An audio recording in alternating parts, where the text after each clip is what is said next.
അതില്ല, ഇത് വരുമെന്ന് പറഞ്ഞിട്ട് വരാതെ എന്നിട്ടൊന്നുമില്ല.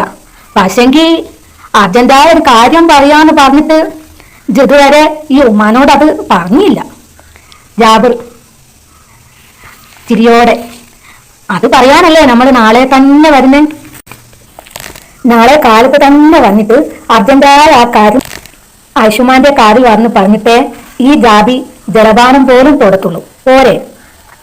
ആയുഷ്മ കേൾക്കാനുള്ള കൊതിയോടെ, ഇപ്പൊ പറയടാ മക്കളെ, ഉമ്മാക്ക് കേൾക്കാനിട്ട് എന്തോ ഇത് പറയടാ മക്കളെ. ജാബിർ ചിരിയോടെ, ഞമ്മക്കറിയാം എന്റെ ആയുഷ്മ അതെന്താണെന്ന ചിന്തയിൽ കയ്യും ചേർന്ന് അങ്ങോട്ടും ഇങ്ങോട്ടും നടക്കാവൂന്ന്. എന്തായാലും നമ്മൾ നാളെ വന്നിട്ടേ അക്കാര്യം എന്റെ ആയുഷ്മാന്റെ കാര്യം പറയൂ. അപ്പോ എന്റെ ആയുഷ്മാന്റെ പ്രതികരണം ആ വായിന്ന് കേൾക്കും മുമ്പ് തന്നെ ആ സുന്ദര മുഖത്തുനിന്ന് വായിച്ചെടുക്കണം എനിക്ക്.